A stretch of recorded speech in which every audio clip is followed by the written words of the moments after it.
the key thing to think about is that we always try and blame women for structural problems and social problems. And the solution is not in their behaviors. The solution is in our social approach to a whole host of aspects of their lives when it comes to income, employment, childcare, right? Those are the areas to focus on, not trying to get women to not have babies by using whatever form of birth control we think is best for them to use at that point.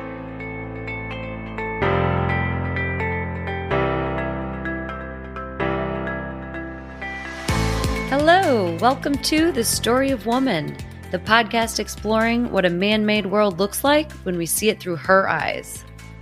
Woman's perspective is missing from our understanding of the world.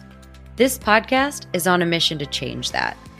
I'm your host, Anna Stecklein-Lau, and each episode I'll be speaking with an author about the implications of her absence, how we got here, what still needs to be changed, and how telling her story will improve everyone's next chapter.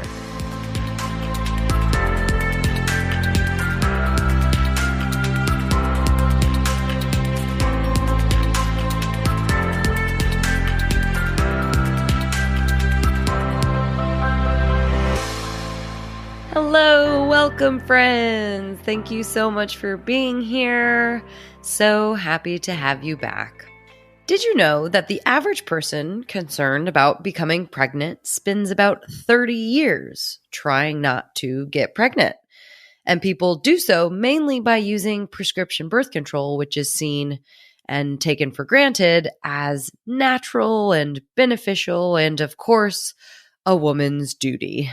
My guest today breaks this down with extensive research where she looks at how birth control is a fundamentally unbalanced and gendered responsibility. She argues that this gendered approach encroaches on reproductive and bodily autonomy, and on top of that, makes it difficult to prevent disease. I am speaking with Dr. Krystale Littlejohn, author of the very aptly named book, Just Get on the Pill. Dr. Krystale is an assistant professor of sociology at the University of Oregon.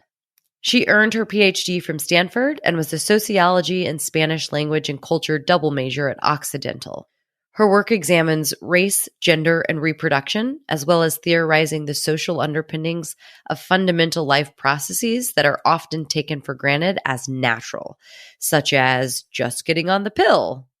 In our conversation today, Dr. Krystale and I talk about how society's ideas about gender help explain the phenomenon of what Dr. Krystale calls gendered compulsory birth control and the need to see pregnancy prevention as yet another form of domestic labor. We talk about the importance of language and the need to get rid of words like male and female condoms and also stealthing, which should just be called sexual assault. We talk about larger societal issues like how poor women are blamed for causing unintended pregnancies instead of recognizing that poverty is a reason people might label their pregnancies as undesired in the first place, and also how women's fertility is often seen as a tool for solving a variety of social problems. And we talk about side effects like weight gain and low libido, but also blood clots, something that really gets me going, as you might notice in the interview. And I even had to cut out a slight tangent that I went on about how here in the UK and in the EU, recently, or somewhat recently, the AstraZeneca COVID vaccine was suspended at one point, and the rules were changed for who could get the vaccine because of the risk of blood clots that it posed. And the irony, of course, is that the risk of blood clots for hormonal birth control pills is higher than the risk from the vaccine. But of course, no one considers revisiting or doing anything about that, and we continue to tell women not to worry and to just get on the pill anyway. And we also talk about what a more liberating approach to birth control looks like and what steps we can take as a society to get there. So we talk about a lot, which is why this episode is a little lengthy, but Dr. Krystale had so much fantastic wisdom to impart on us that I just had to include almost all of it. And as always, the quotes you will hear read during the interview are taken directly from the book, Just Get on the Pill. If you like what you hear today and you want more people to recognize the uneven burden of reproductive politics, feel free to share the episode with someone. But for now, sit back and enjoy my conversation with Dr. Krystale Littlejohn.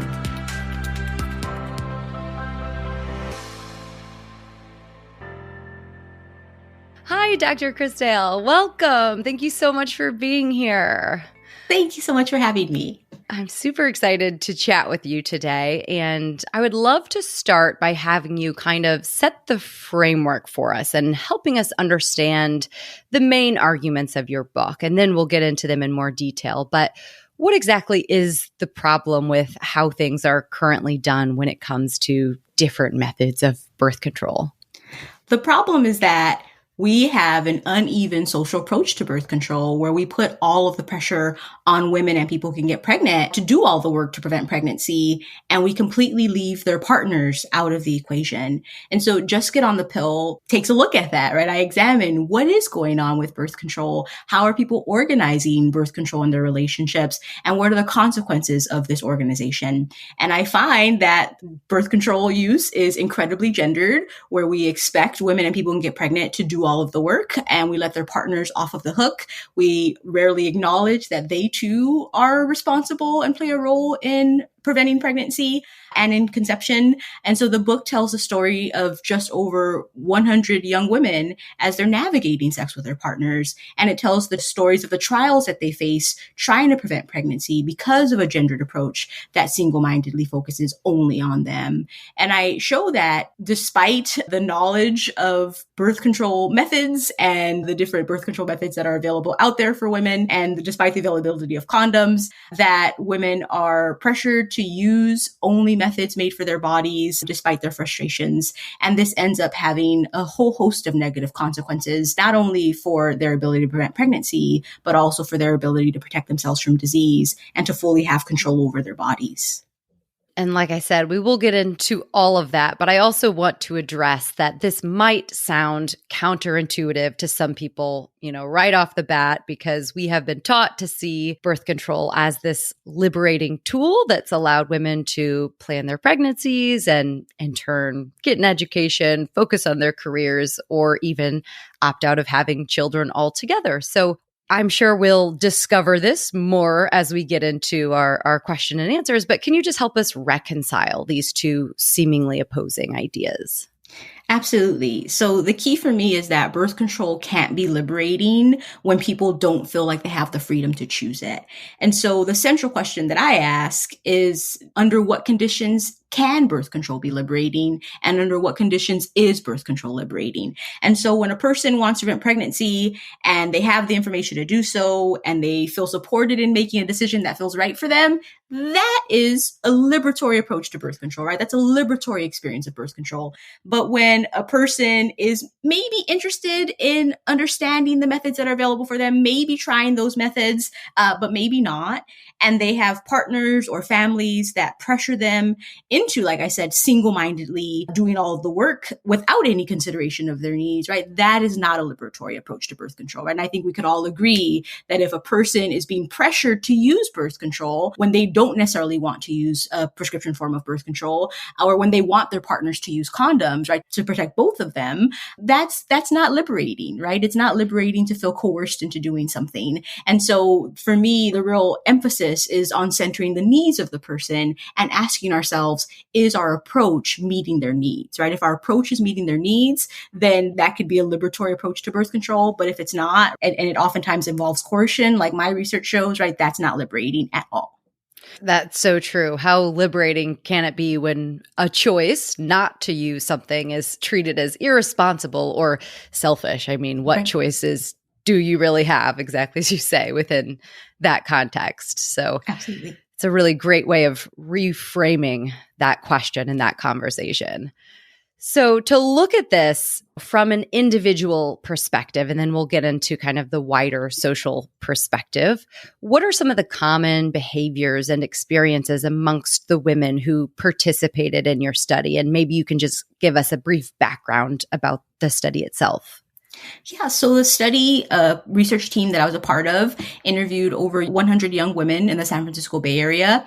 And we're really interested in understanding their experiences with sex, their experiences with birth control, their experiences with side effects and pregnancy. And the key for us was to be able to understand what happens in these young women's lives, right? What helps them be able to prevent pregnancy when they're looking forward to doing that?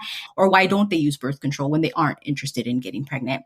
And so the most common experience that I found, and this is consistent with the research, is that women overwhelmingly had used some form of prescription birth control, right? They had used the pill, the shot, the intrauterine device, the implant, right? So they had overwhelmingly used one of those methods at some point in their lives. Many of them had been taught that that's what they should do. That's where the name of my book comes from, right? Just get on the pill comes from people being told, oh, you should just get on the pill. Oh, your boyfriend or your partner is giving you trouble with using condoms. Oh, you should just get on the pill. And that is the solution to having these challenges. And so the key things where they had ever used a form of prescription birth control overwhelmingly, many of them had experienced side effects, and those side effects created a great deal of frustrations for them and made it difficult for them to use the birth control like they wanted to.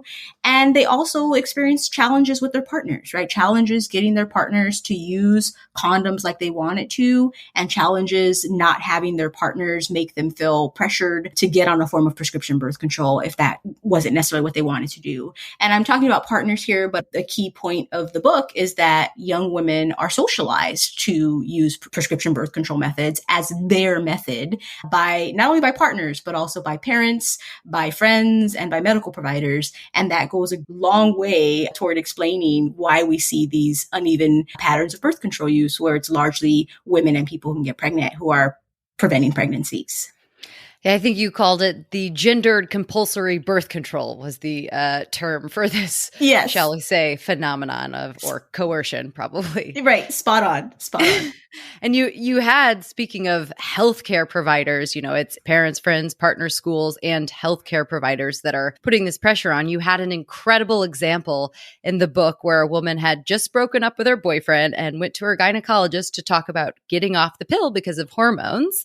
And the gynecologist told her something like, Gina, if you wake up tomorrow and Prince Charming on a white horse comes to pick you up, what are you going to do without birth control pills? You must stay on birth control pills, essentially, because of this hypothetical Prince Charming. Right. And I think, I'm so glad that you're bringing up Gina, because Gina's experience and telling Gina's story is one of my favorite parts of the book, even as it's a kind of heartbreaking experience from the perspective of trying to be mindful of women's needs and their right to use or not use birth control. And so in this case, what I think is fascinating is that the expectation is that Prince Charming, who's going to come along tomorrow, is a man who doesn't want to wear condoms, right? And it's just this fascinating thing that, like, in whose world is Prince Charming this person that you just met who's coming along and doesn't want to wear condoms, and your job as a woman is to anticipate that and to stay on birth control pills so that he can have his desire met, right, when it comes to not using condoms. And so I just think it's fascinating, not only in the sense of gendered compulsory birth control as the concept that I introduced, but also in the sense of just the gendering of domestic labor, in the sense of centering men's needs over women's needs and desires in health and lots of other areas. And so I'm so glad that you brought that up, because I think it really isolates the need for us to think very carefully and critically about what our approach does and what it means, but most importantly, what messages it communicates to young women and women in general about what they should expect and what they should be prepared to tolerate. That's so true. You just assume that is your job because Prince Charming won't want to wear a condom, so you better make sure that he still enjoys himself. Right. And another term, domestic labor, which you just mentioned, the kind of laboring. And that was a new idea for me, but makes complete sense. Could you walk us through that? Why do you consider it domestic labor?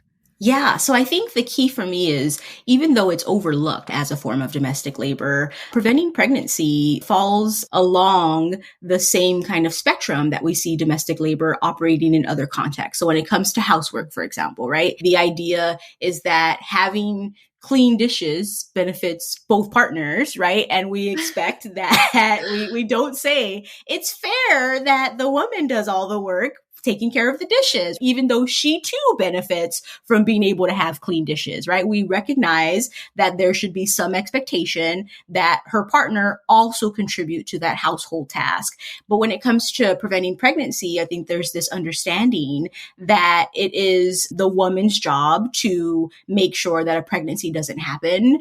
And so we kind of let men and people who can get others pregnant off the hook for doing their part to help prevent a pregnancy. And I think the key part of domestic labor comes in here because even though it is the woman's body, right? My book is about the right to bodily autonomy. The key here is also that in calling on men to wear condoms, that is also a woman's right to expect that she has sex under the conditions that meet her needs. And if she wants a partner to wear condoms, it's her right as another part of bodily autonomy to have her partner do that when he's interacting with her body. And so when it comes to this notion of domestic labor, I see contraceptive use as just one more of those things because it entails a great deal of work on women's part that goes overlooked. They're the ones that have to figure out how to get their birth control, when to go to their appointment. They're the ones that have to deal with side effects if they're experiencing that. There is some cost involved in using birth control, not just financial cost, obviously, right? There's some cost to using birth control, and that is overwhelmingly placed on women. And that's a key part of why I see this as just one more form of domestic labor, right? They're doing work that benefits the couple, but it's framed as something that is only beneficial for women.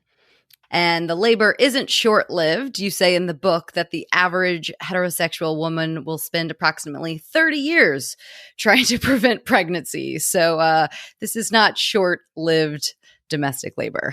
Not at all. Not at all.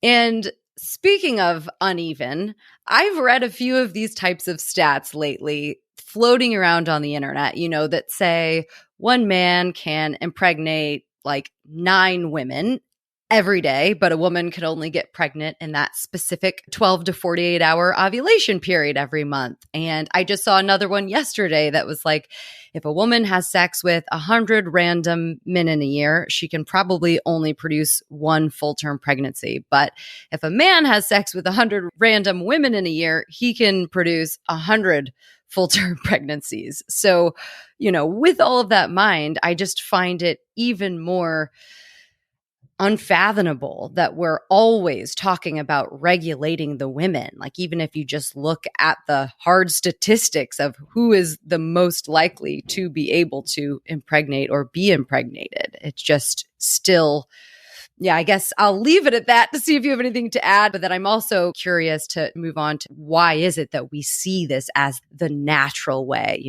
because women are the ones with uteruses and they're the ones carrying the pregnancy, so they should also be the ones to stop them. That really highlights the insidiousness of gender inequality, right? That even when you have these clearly illogical explanations for what's happening. Yes. Illogical, that's the word. It's illogical, but even when it's illogical, we're still like, well, it makes sense that we put all of this pressure on women to prevent pregnancy because men could impregnate 100 women, right? It's like, that doesn't make sense. that just doesn't make sense, to put it kindly.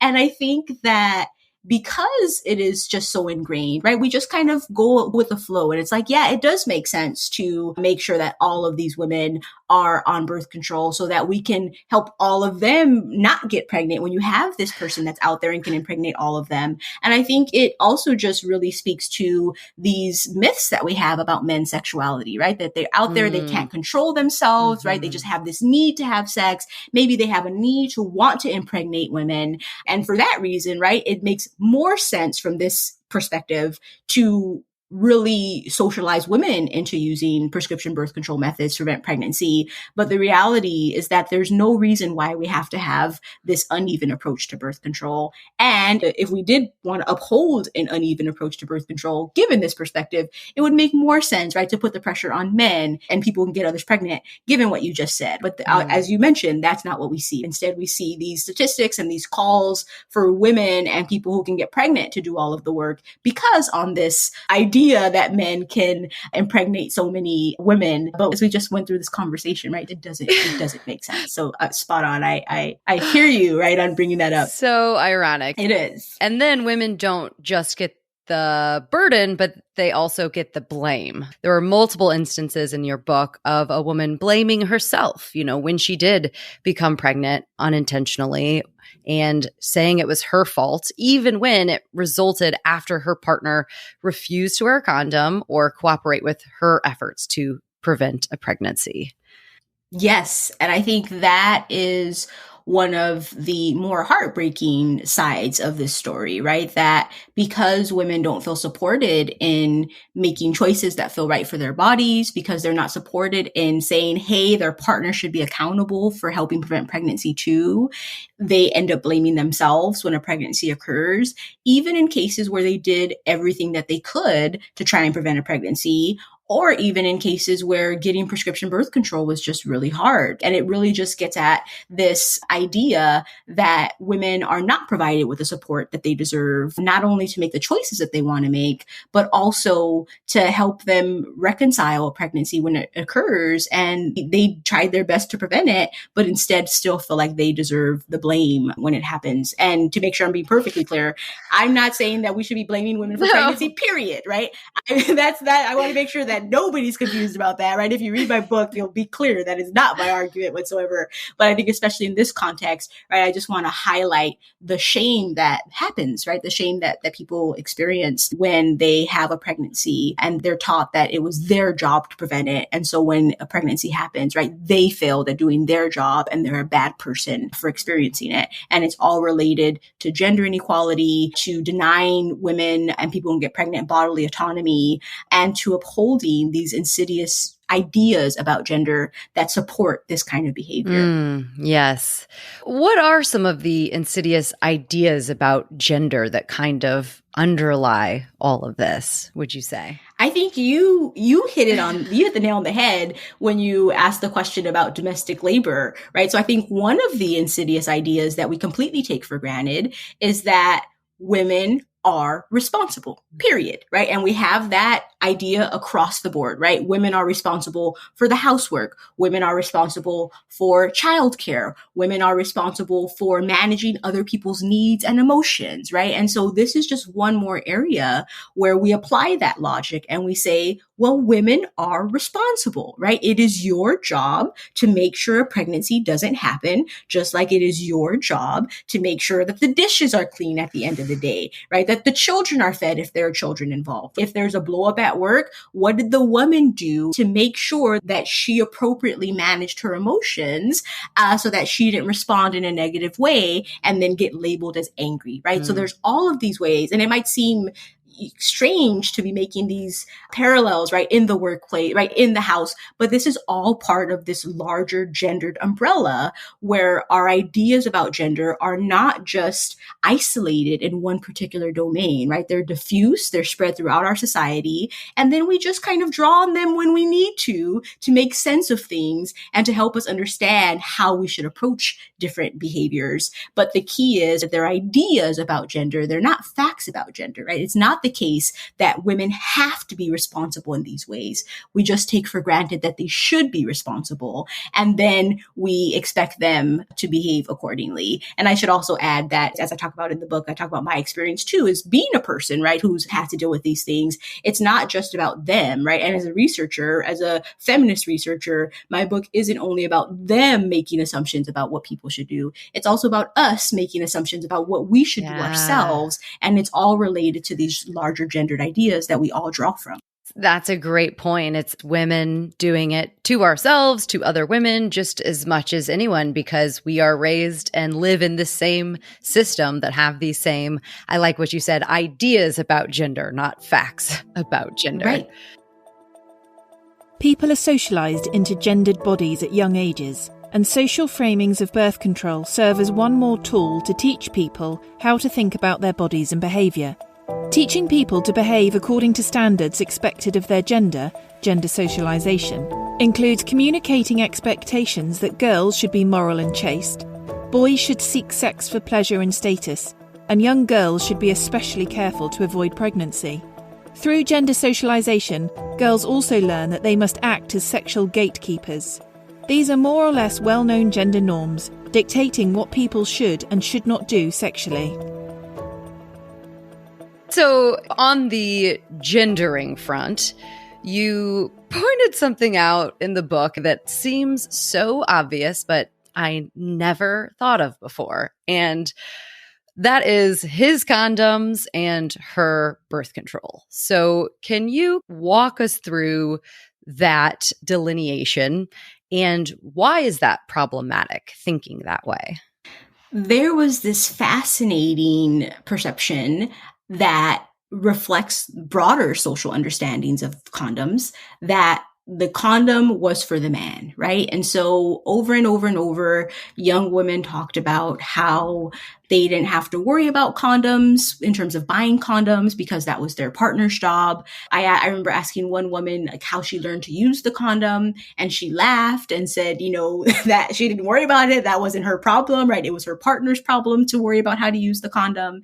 And so there was this understanding that men were responsible for getting condoms, putting on condoms, using condoms correctly, and that women's job was to make sure that they were using a prescription form of birth control. And the way this played out was really clear in interviews when women talked about learning about birth control methods and having their parents help them figure out what to do with birth control. So they would oftentimes talk about parents teaching them to get on the pill, taking them to health centers to get a pill or to get another form of birth control, and not having the same kind of active involvement around condom use. And if you think about our commercials, right, our commercials around condoms are geared toward men, right? This is all part of this broader social approach to birth control. It's not just exactly, right? And so it's all of these messages that then end up teaching women and teaching their partners that a condom is for men. It's the man's job to worry about, and that prescription birth control is for women. And this ended up having negative consequences for women and their partners, frankly, because they not only had more trouble protecting themselves from pregnancy, they also could have trouble protecting themselves from disease because they were taught not to worry about condoms. And so if a partner, say they weren't on, say we'll even bracket prescription birth control, right? If we're just talking about disease and the negative consequences, they could be heading to an encounter with a partner and expecting him to provide a condom. And because of gendered ideas about it being his condom, they didn't bring a condom of their own. And then they get into this encounter and realize that their partner, in fact, didn't have a condom or told them that he didn't have a condom. And then they were faced with a choice. Do they continue to have sex without a condom? Or do they say, no, they're not going to have sex until somebody provides one? And sometimes they passed and said, no, they weren't going to have sex. But there were lots of other times where they went ahead and had sex without a condom simply because a condom wasn't available. And simply in part because the condom wasn't provided by their partner, right? By their male partner. And so even though this might seem unproblematic, because the idea is that as long as everybody's using the method assigned to them, it should be fine. It'll work out, right? The reality is it's not all fine, because it's not just about pregnancy. It's also about protecting themselves from disease. And this setup fundamentally undermines women's ability to protect themselves from disease. And frankly, it undermines their right to do so. So it's not okay that it's organized this way. And we do need to do something about it.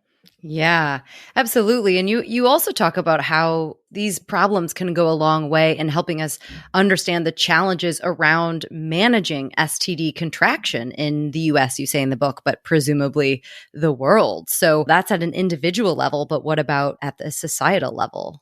At the societal level, I think we see these skyrocketing numbers, right, around STIs, even as we've had some more success helping reduce the rate of unintended pregnancy for folks that don't want to get pregnant. We do see that we're having a great deal of trouble trying to reduce the spread of sexually transmitted infections. And I think our social approach to birth control is fundamentally a part of that problem, right? If we're teaching people that the key thing to do is to prevent pregnancy, and that what women have to worry about is using prescription birth control to prevent pregnancy, of course, it's going to lead or shape this outcome, right? Where people are not having as much success using condoms, and we're not sending the message that they should be using condoms, right? Our messaging around condom use, specifically as it relates to pregnancy prevention, right, is that condoms are less effective, right? Condoms are less effective than prescription forms of birth control.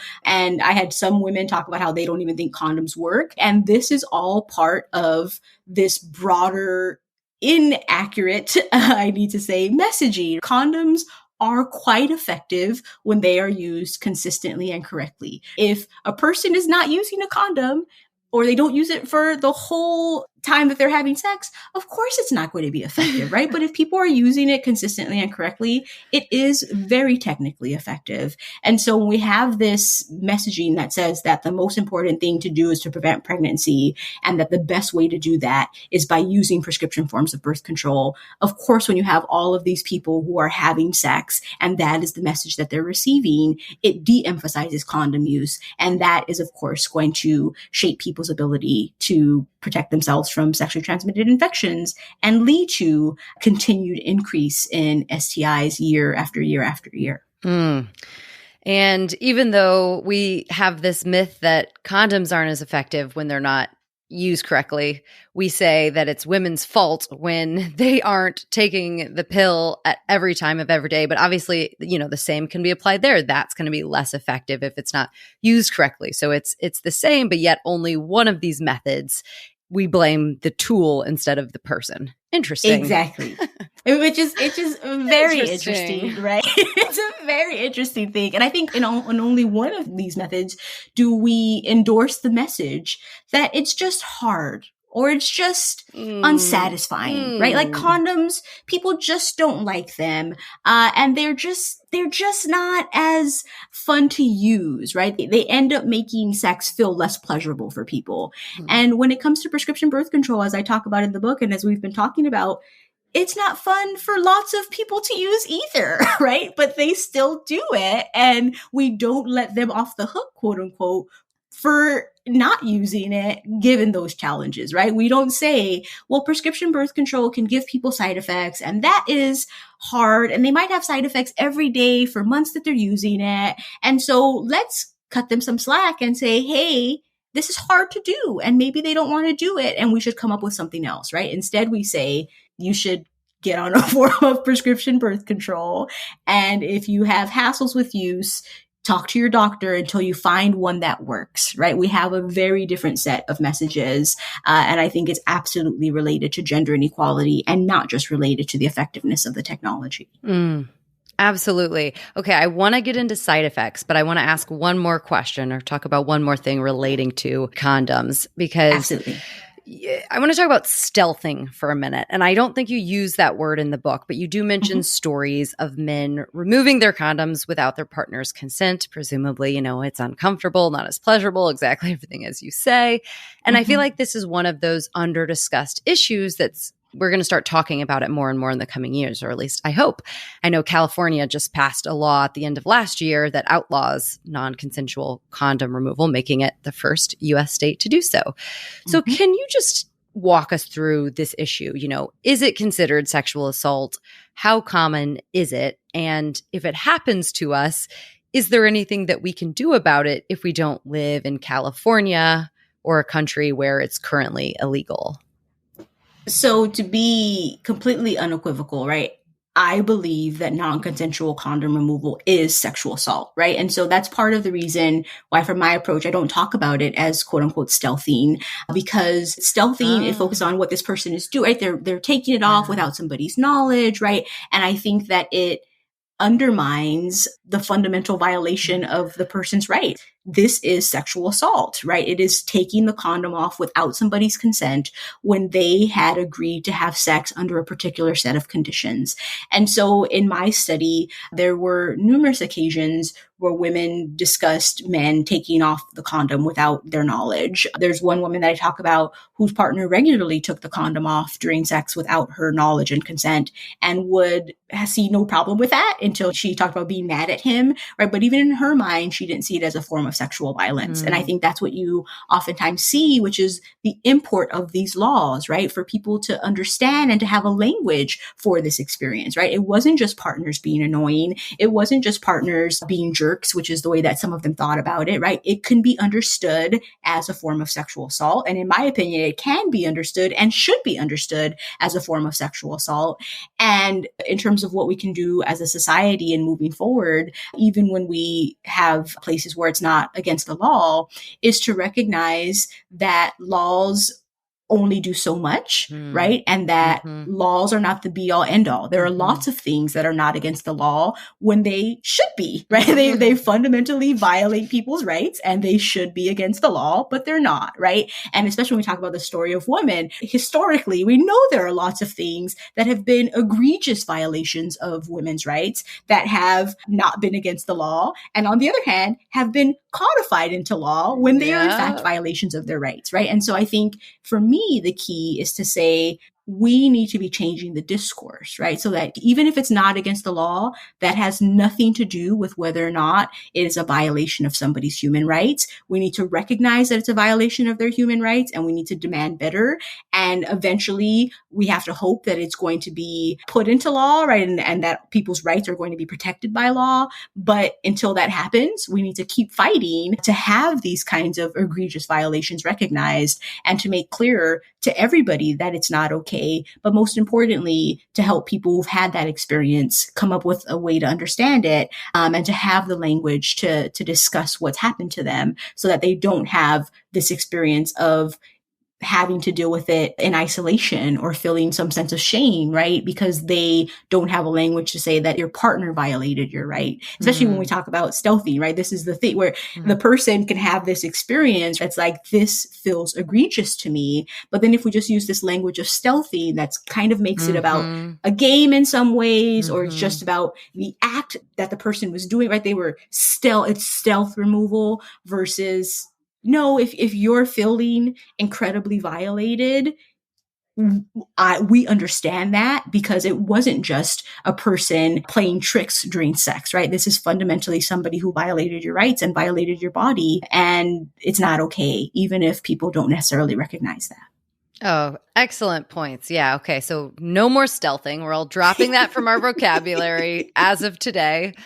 And I mean, language is so important as we'll get into, because that's one thing that you talk about in your book. You know, we can really use language here. So we'll get some tips from you in a bit. But I think this is definitely one that we should all take away.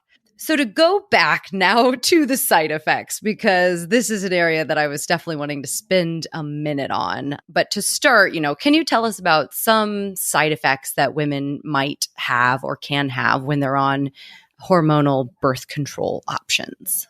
There are a range of side effects that people can experience, and some people don't experience any side effects, right? Many people do experience side effects. The kinds of side effects that people can have range from weight gain, emotional volatility. Some of the most common ones are spotting, right? Regardless of the kind of method that they're using, they might experience a little bit of bleeding in between periods. The other side effects that women talked about in the study included headaches. Some of them discussed feeling like their birth control was lowering their libido or making them not want to have sex.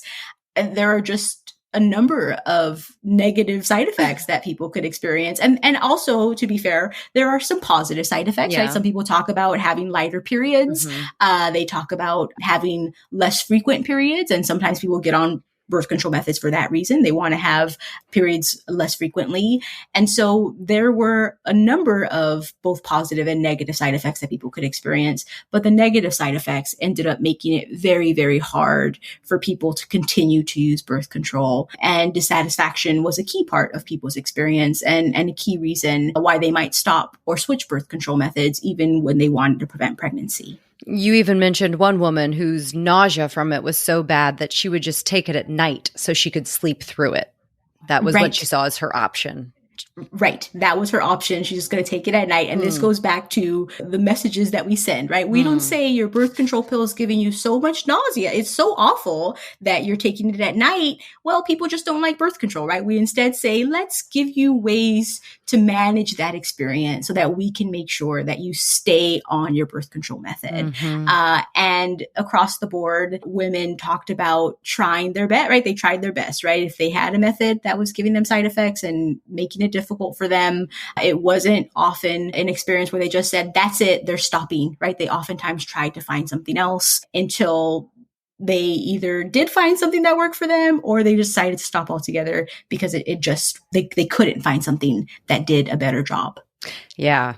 And the other part of side effects that I do want to talk about are blood clots. And because I know that they're rare, but I just feel like this is one of those things that we just accept the fact that some women are going to die.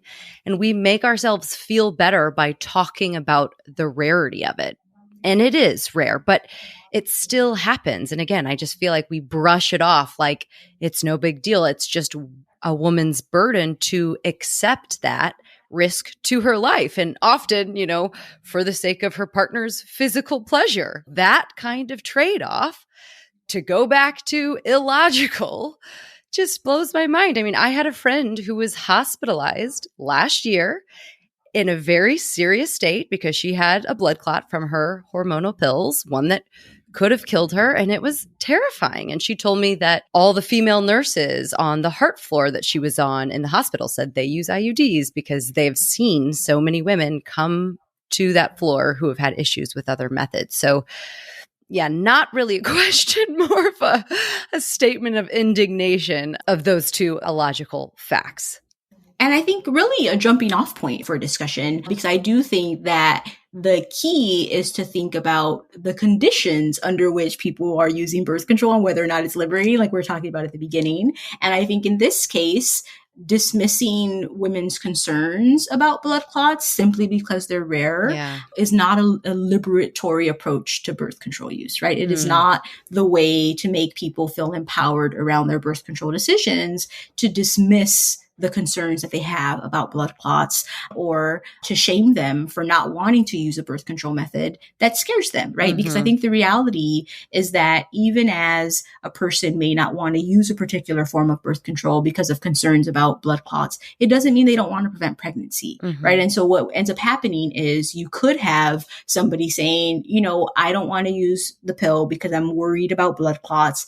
And we meet that by saying, well, blood clots are rare. Don't worry about it. Right. And so I think instead what we need to be saying is, okay, this person is coming in. They've expressed concerns about blood clots. We need to give them the best information that we can so they understand the context of experience with the blood clots. And if they decide not to use the pill, then we need to figure out, is there anything else we can do to support them? In my research, helping them and holding their partners accountable for using condoms could go a long way, right? Toward not only alleviating their concerns about using a form of birth control that could lead to blood clots, but toward helping them feel empowered about their ability to prevent pregnancy. And so I think that's why I talked about it being a jumping off point, right? Because I think there's so many different things that we can do with that information. But the key for me is making sure that we're centering the person's needs, right? Even if they're afraid of a birth control method like the pill, it doesn't mean that they don't have needs. They still have needs. And we need to try and make sure that we're meeting those needs in whatever way we can. And pushing them to use a birth control method by dismissing their concerns is just not the way to go. Yeah, that's really helpful. And I think that's what I have the most problem with is it just feels like a bit of gaslighting to just say, it's rare, but it is a tricky one. Women's experiences with contraception and pregnancy are complex, intersectional, and embedded within larger gendered structures that can erode reproductive autonomy on multiple dimensions. Ignoring women's social context while championing highly effective birth control as the solution to unintended pregnancy prevents understanding of the real social and structural challenges that prevent women from contracepting to begin with. Elucidating their experiences demonstrated the highly gendered, classed, and racialized subjectivity deployed in automatically assuming that their decisions were misguided, careless, or wrong.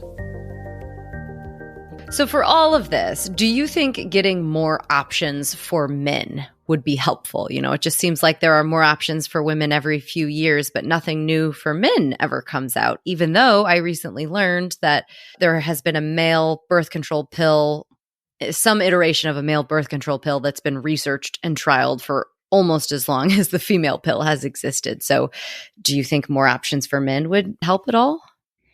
Improving technology without changing our ideas about gender just isn't going to solve the problem, right? In my opinion, I think we oftentimes fall back on these technological explanations, right? And we'll say, well, it's because there's not methods available for them, and that's why this is happening, right? And so I think that we overemphasize the power of technology and underemphasize the centrality of gendered ideas in solving some of these challenges. Obviously, I think we should have more methods, right?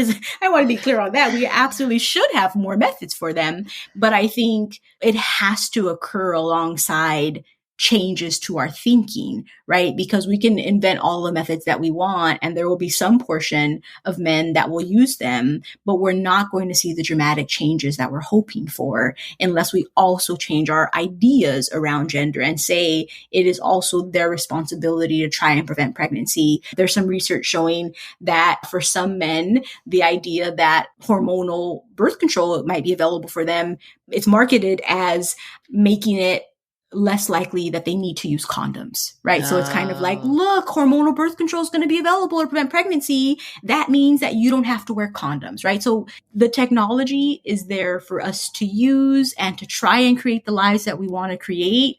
But the ideas always go hand in hand with those technologies. And if we don't have the right ideas, then we're not going to have the right outcomes. And so I love the work being done to try and create these methods for men and people who can get others pregnant. But I think the key is that we have to change our messaging. And while we can't just invent a method overnight and we can't change our messaging overnight, we have more control over changing that messaging, right? Doing the work to try and get people to think differently. We have a lot of control over that, even as we have to continue to wait for scientific advances to make the birth control actually available for them.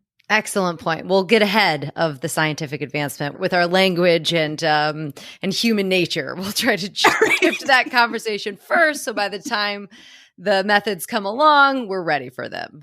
Right. Exactly. Exactly. And now for Men Are Losers Too. In gender inequality, of course.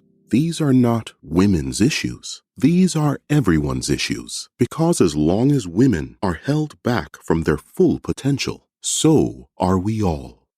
So while we're on the topic of men, there is a recurring segment of this podcast that looks at all the ways issues impact men and what they stand to gain in a more equal world. So could you tell us from your perspective, what do men stand to gain by ungendering our contraceptives and changing the discourse around these conversations? Men have the ability to ensure that they're behaving in just ways. And I think that is the key, right? So from my perspective, I don't want to just make it about the improvement to men being that they benefit in some way. I will talk about the ways that I think they can benefit for sure. But I think the key has to be this needs to change, not just because it will benefit men, right? Especially on the Story of Women podcast, right? Not just because it has benefits to men, but most importantly, because it needs to be just. And that is the key. So I think the first thing is ensuring that they're behaving in just ways, right? So in changing this, men can know that they're behaving in righteous and just ways and that they're not violating somebody else's bodily autonomy. And I think that that is key. And I think that many of them could get on board with wanting to do that, right? So I think that is the first thing, right? We can hope so, right? I think that is the first thing. But beyond that, right, there are a number of ways that changing our approach would be helpful for men, because I think the way that we do it is harmful to them, even in ways that might not be understood. And so for one, and I'm thinking specifically about how we don't have access to hormonal birth control for men at this point, right? And so the change here would be changing our gendered understanding and gendered behaviors around birth control. And so it could take some of the pressure off of men to always be the ones providing condoms, for example. If we assume that any partner could provide a condom, then women could also be bringing condoms to the encounter. And it could then take some of that pressure off of men to always be the one doing that work, making sure they have it available ahead of time.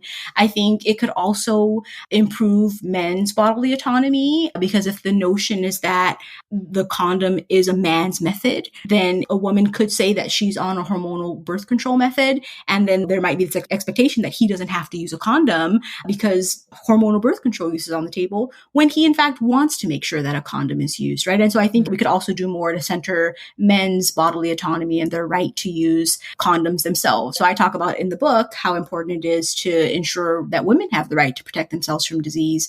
But the reality is that men also have the right to use condoms, right? And they have the right to have their partners respect their desires to use condoms when they want to use them. And I think if we can change the messaging around his and hers and instead make it a conversation about respecting the bodily autonomy of everybody involved in the sexual act, then I think that it could go a long way toward protecting men's bodily autonomy as well, because they have a right to protect themselves from disease as much as their partners do. And so those are some of the key ways that I think just changing our messaging around it could make a difference. But my last thing would just be, we desperately need to give men and people who can get others pregnant more support around contraceptive use, right? I talk about this in the book, that women engage with their providers much more, right? There's much more support around contraception for women.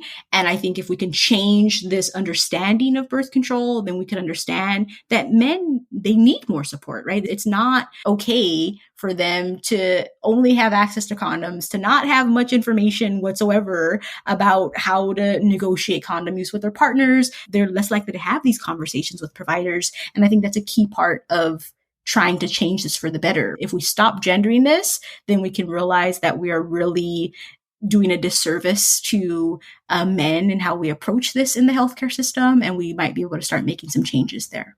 Great. So men, women, and you also talk about how the gendered approaches to birth control also negatively impact trans, intersex, and gender nonconforming people in overlooked ways. Could you just talk to that point? This is such a key part of what we need to do to make changes in the future, right? And so when we talk about his and her birth control, when you go to the CDC website and get information on birth control methods, right? And this is changing, which is a good thing, but there's hardly any information that is gender neutral. It is incredibly hard to find information that's gender neutral. And so this idea is that it is cisgender women who are trying to prevent pregnancy, and it is cisgender men who are responsible for wearing condoms. And it completely obscures the needs of trans, intersex, and gender nonconforming people. So the way that we talk about birth control methods eliminates them, right? It literally invisibilizes their experiences.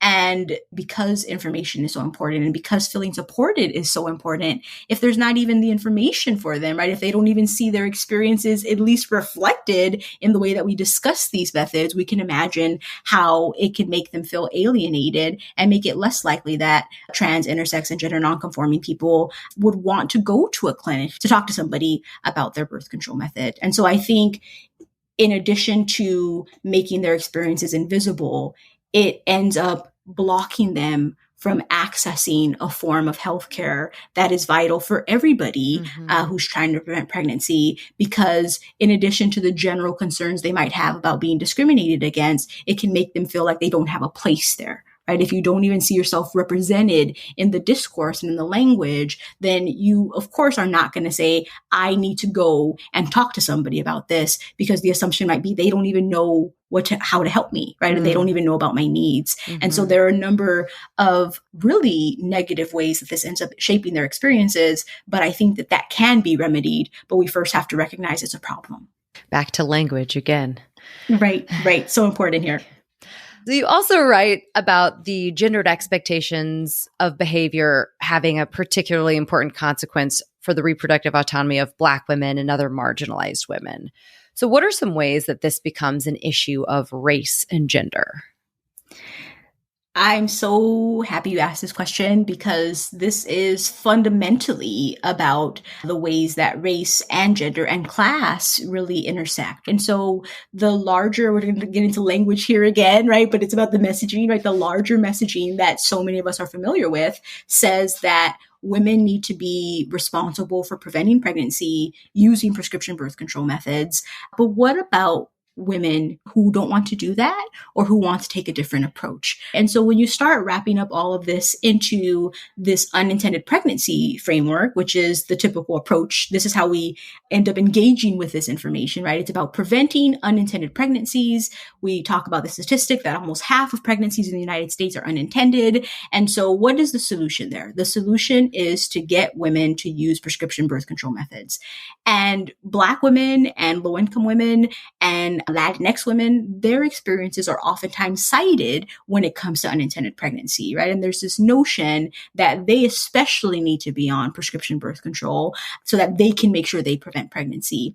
But what I find in my book is that they face unique responses to gender inequality that don't entail them just saying, okay, they're going to use prescription birth control. So instead, the Black and low-income women were more likely to expect their partners to use condoms, right? And what that meant is that they saw prescription birth control use and condom use as what we call a dual method strategy, right? They felt like they should be able to use both of those together, or they felt like they just wanted condoms to be their go-to strategy and they didn't necessarily think that they needed to use prescription birth control if they were going to be using condoms regularly. And so, of course, they couldn't always get their partners to use condoms like they wanted to, and that could lead to not using anything. And so when we talk about the intersections of race, gender, and class, right, we might look at that data and say, hey, look at this. Black women were more likely to not use anything with their partners. What can we do to get them to use prescription birth control? Versus recognizing this is a story about gender inequality. They wanted their partners to use condoms. Their partners didn't use condoms like they wanted them to, and so they didn't use anything. This is not about trying to get Black women and marginalized women to be, quote unquote, better birth control users when it comes to prescription birth control. This is a story about remedying gender inequality in their relationships and in our society more generally, right? Because it's just a reflection of broader social inequality, right? So we need to remedy gender inequality in their relationships so that we can help them meet their reproductive and sexual health needs. And so when we think about racial, gender, and class inequality and the way it plays out, it means that the discourse in public health is about trying to get specific groups to use prescription birth control better, rather than recognizing there are structural issues like gender inequality that gets baked into their relationships that makes it harder for them to use the birth control methods that they want to use. So let's fix those structural issues so we can better support them instead of stigmatizing individual women and saying that it's their fault that they are not using birth control like they'd like to be using it. Classic blame the woman. Right. And speaking of structural issues, there is a very harmful narrative that exists that says poverty is a consequence of irresponsible people, to put it nicely, having unintended pregnancies. And you really break this wide open by asking some very important questions that do not get asked, let alone answered. So can you walk us through that narrative? Why is that inaccurate and problematic? And what's a better way of thinking about poverty and unintended pregnancies?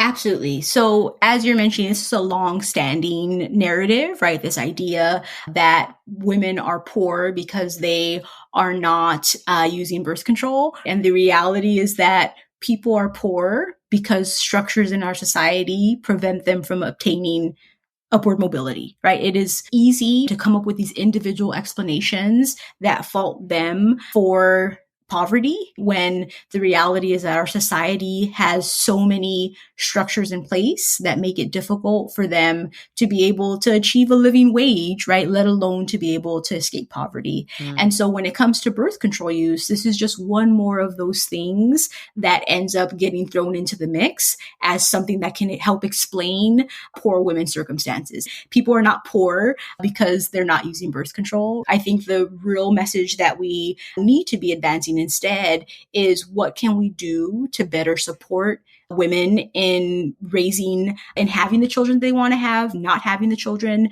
that they don't want to have, and raising the children that they do have, right? And that is a reproductive justice framework that ends up getting into these larger structures of oppression and inequality that make it impossible for people to live the lives that they deserve to live and to have their rights in a whole host of areas respected. And so when it comes to thinking about this narrative, the first thing to recognize is that it's wrong, right? The second thing to recognize is that it scapegoats people. And the third thing to recognize is that we can take a different approach, but that different approach involves recognizing that these are social and structural issues that we need to solve. And that is about getting into these bigger things, that it's not about individual women's behavior. Absolutely. I mean, I liked you said we need to stop asking how can we get people to comply and instead think about what might be happening for them not to quote unquote comply in the first place. It's a great way to reframe that question. And exactly as you say, like there's this rhetoric that people are having unintended pregnancies as a result of poverty, instead of poverty being the reason people label their pregnancies as undesired in the first place. So you really explain that very well in the book. Absolutely. And I'm so glad that you elucidated that, right? Because I do think that it's incredibly important to think about the ways that some people have access to labels that others don't, right? Who's more likely to label a pregnancy intended? If you have the things in place to be able to carry a pregnancy to term and feel like you can give your child everything that you'd like to, it could make sense for you to say that pregnancy is intended versus if you don't have those things, you might label it unintended. And the reality is that person might not ever be able to label a pregnancy intended because they may not ever have the resources that they need to say they intend to get pregnant at that time. One more question on the context, and it's kind of a big one that we could do a whole other episode on. So I just want to touch on this point that you made in the book, was that the management of women's fertility has often been advanced as a tool for solving a variety of social problems. So again, a big question to throw in at the end, but can you kind of give us an overview of some ways that this has happened historically and continues to? Absolutely. And I think what you hit it on the head again, right? The management of women's fertility has absolutely been used as a way to help us at least try and say that we can explain social problems, if not solve social problems. And so one of the key things that this makes me think about is the ways that we framed out of wedlock births, right? And so when we think about historically, there was this understanding, and I think it still holds today, the best family structure is a family structure with two married parents. And the key is parents, right? So don't have children until you get married. And so in the 80s, and you still see some of this rhetoric today, there was this understanding that poverty was a consequence of people having out of wedlock births, right? And so the way to solve poverty was to get people to understand that they need to be married before they have children. And as we've been talking about this whole episode, right, who do we then put the focus on, right? We put the focus on women. So the idea is that women needed to be more selective in who they decided to have sex with, that they needed to only have sex with people if they were serious about them and wanted to be married to them. And there was also this understanding that they should do everything they could to get married first and then have children. And we see that narrative continues today, but it tends to be less tied to this understanding that the reason why people are impoverished is because they're having children out of wedlock. But historically, that was a key argument. And we still see that playing out in some ways today, right? Which is why there is this emphasis on getting low income and marginalized women to use birth control to prevent pregnancy, because even though we're not saying it's about out of wedlock births, we're still saying it's about pregnancy, right? People are impoverished because they're having babies when they shouldn't. And so there's this long-standing effort to frame it in that way, instead of recognizing, like we said, there are challenges. There are so many challenges that I won't even get in. We can't even get into. We don't even have time for, right? But we make this about the individual woman and her fertility versus recognizing that it's a larger social problem and that regulating women's fertility is not going to solve that. I think one more thing that I'll just throw out there is that we might also see this kind of argument being made about mental health and the mental health of parents. And so this notion is that unintended pregnancies could have negative consequences for the mental health of parents, right? But instead of recognizing there are lots of things that could be affecting that relationship, we make it about management of fertility, right? Let's have you reduce the chance that you're going to have an unintended pregnancy versus let's focus on the reasons why you might label a pregnancy unintended and how that could then affect your mental health, right? So if you are impoverished, that is going to affect mental health. And that is not about having a pregnancy that's unintended. That's not about using birth control. That is about your structural context that makes it hard for people to live their lives without a great deal of stress, right? And so even as we consistently return to trying to get people to use birth control in particular ways to prevent pregnancy, the key thing to think about is that we always try and blame women for structural problems and social problems. And the solution is not in their behaviors. The solution is in our social approach to a whole host of aspects of their lives when it comes to income, employment, childcare, right? Those are the areas to focus on, not trying to get women to not have babies by using whatever form of birth control we think is best for them to use at that point. Love it. And I think we can just go ahead and apply that way of thinking to basically everything else. Let's not focus on fixing the woman. Let's look at the system. Right. Absolutely. Absolutely. We'll get a lot further by doing that. Yes. Not fixing the women, fixing the men maybe in some instances, but overall, we're talking about the system. So moving forward, what does an empowered experience using the pill or another contraceptive for a woman actually look like? It means that people have access to the information that they need to make the choices that they want to make. It means that they can use those methods or not use those methods without feeling pressured or coerced. It means that they feel like they can access those methods when and wherever they need to. And it means that they feel supported in ultimately being able to make the decisions about their bodies that feel right to them. And I think if we meet those expectations, then we can help ensure that people feel empowered to use birth control. But if we don't, I think that's when you're going to end up not fulfilling the promise of the pill and other forms of prescription birth control. So what do you think it's going to take then to change the landscape to get us to this kind of empowered experience? You know, what does an equitable reproductive society look like? And I don't know how you want to answer that. I'm curious if there are any social policies, but also just generally speaking, what do you think it's going to take to change the landscape? One of the key things is to change sexual education, right? So when you talk about what are the policies, right? So getting above kind of thinking about individual people, right? Our sex ed policies need to change. Sexual education in the United States is awful, largely across the board.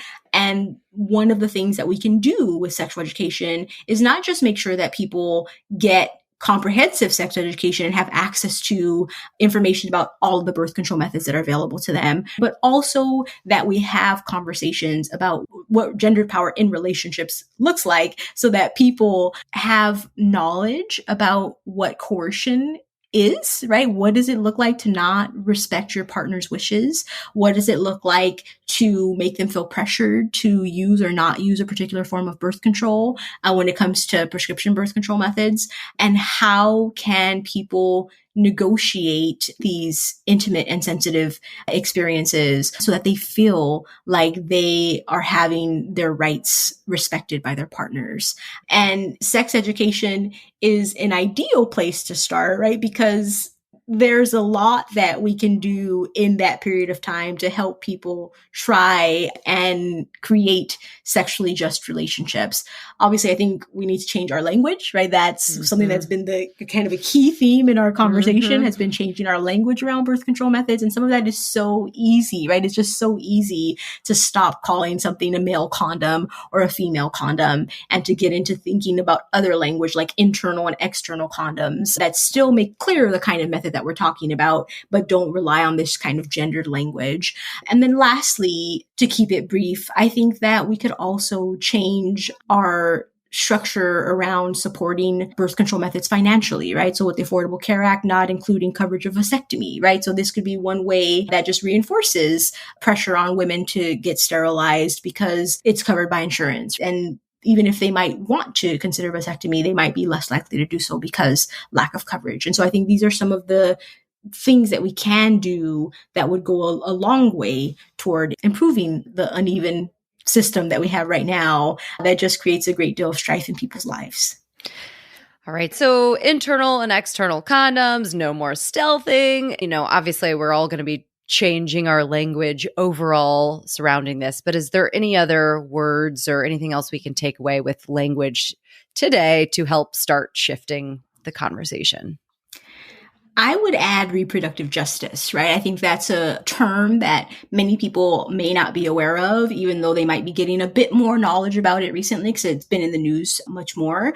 But reproductive justice is a kind of framework and movement that really centers the right to have a child, the right not to have a child, and the right to parent the children that people have. And I think in terms of trying to think about what a just and equitable reproductive society looks like, I think that we need to center a framework like that really gets us to think about what justice looks like, right? Not necessarily only what equality looks like, not just about what our individual desires might be, but also what does a just society look like and how can we all work together to achieve that? So I would add reproductive justice as one more thing that I would love us to walk away from this conversation as a new term that we can add to our vocabulary.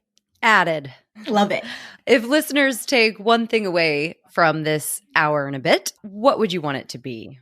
I would say that it's that reproductive coercion isn't just an annoyance. It's fundamentally a violation of people's rights and that there's a better way forward. So when somebody is telling you a story about something that's happened to them and it sounds coercive, right? I want us to all be able to just take a step back and before we say, that sounds like your partner was being a jerk, or boys will be boys, right? Which is kind of the typical way we explain these things, right? I want us to be able to say, you know what? This is fundamentally wrong. I'm sorry that happened to you. And please tell me what I can do to offer support so that we can work together to create a better society, right? Because reproductive coercion, it's not a small thing, right? It's not just something that is an unfortunate consequence of our society. It's fundamentally about violating people's rights. And we need to center the rights of people so that everybody can live freely and joyfully in our society. Beautiful. And now for Your Story. The part where you are invited to reflect on this story as it relates to your own life. Think about it, write about it, talk about it, and if you wish, share with the community. Whether or not you are listening in real time, if you send in your thoughts, experiences, questions and recommendations, they may be included in a future listener-led episode. There is a link in the show notes or revisit the Your Story episode to learn more. Remember, no matter your story, you are not alone in your experience, and there is power in our collective realization of this. So one other recurring section of this podcast is inviting our listeners to think about all of this as it relates to their own lives and then begin or continue to tell their stories. So, Dr. Krystale, as listeners come away from this hour and a bit with you, are there any questions you want to put forth to them as they consider their own narrative, things they can reflect on for their own experiences, or anything else you'd like to ask? Yes, I'd love to hear more about what their experiences are with gendered compulsory birth control and being pressured to prevent pregnancy using prescription birth control methods, if that's happened to them.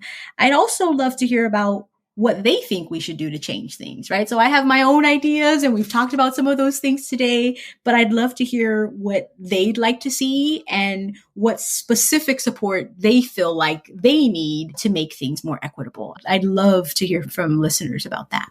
All right, me too. Feminism was established so as to allow unattractive women easier access to the mainstream. Bitter, nasty, ugly, man-hating, empty horror show. Lesbianic sort of feminism. Which is what feminazism was essentially all about. And now for The Feminism Gets a Bad Rap Because the Narrative Has Been Just a Bit One-Sided corner. All right, now for some rapid fire questions to wrap up. These are questions I ask every guest at the end. What does feminism mean to you? I love this question. So for me, feminism is about locating gender inequality at the intersection of other axes of power and oppression. So I know that that's kind of a lot, right? But it's about fighting to ensure that everybody has the right to live freely and recognizing that when we're thinking about intersectionality, right, being a Black queer woman is going to lead to having a specific set of experiences and a specific set of needs. And in order to make sure that feminism itself is meeting its promise, right, we have to make sure that we're always thinking in terms of how gender intersects with these other axes of inequality. Beautiful answer. Thank you. What is one of your earliest memories of gender, a time when you realized the world didn't treat girls and boys the same?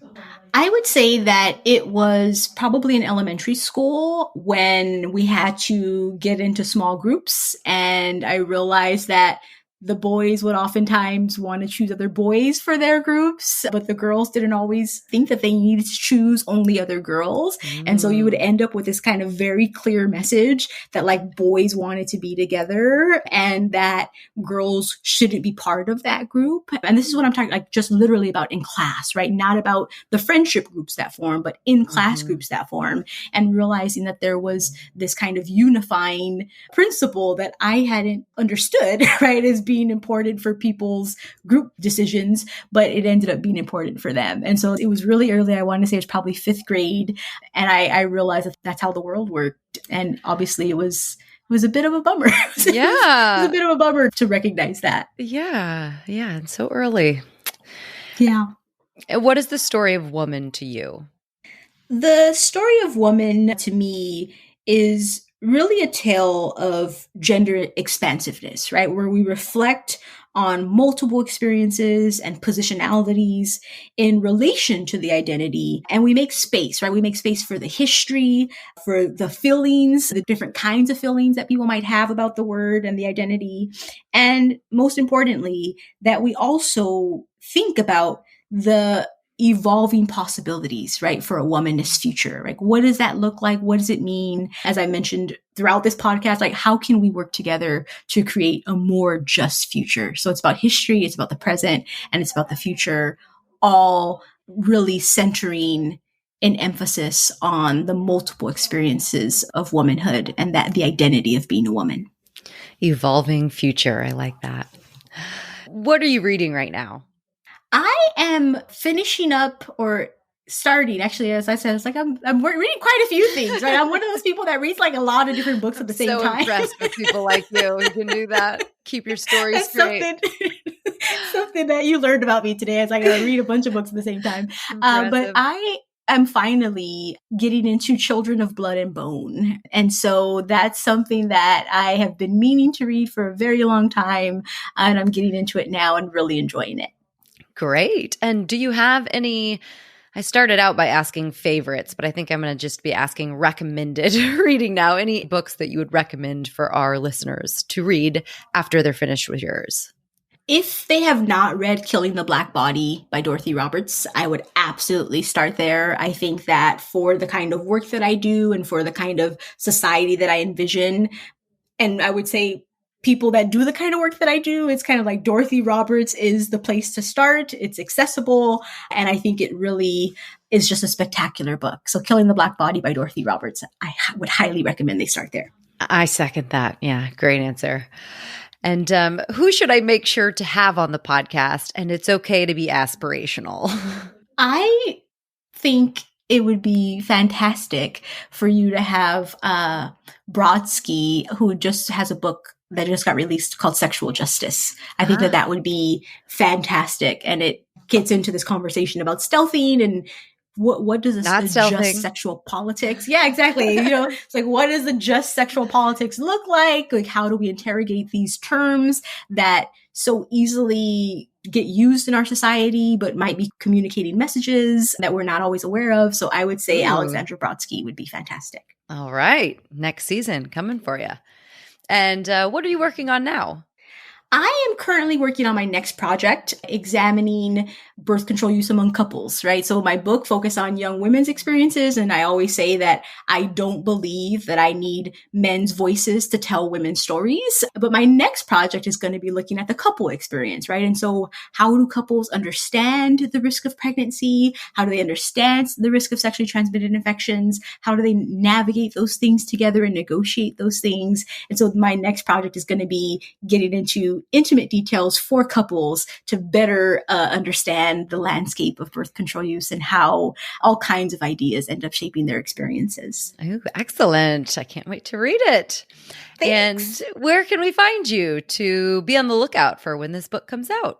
Yeah, so you can go to my website at justgetonthepill.com or find me on Twitter, Dr. K Littlej on Twitter. I'd love to connect with you there and to be able to continue this conversation offline. Amazing. And all of this will be in the show notes, but great. Thank you so much for your time, Dr. Krystale Littlejohn, author of Just Get on the Pill. It has been such a wonderful, wonderful conversation with you. Thank you for being here. Thank you so much for having me. It's been absolutely fantastic.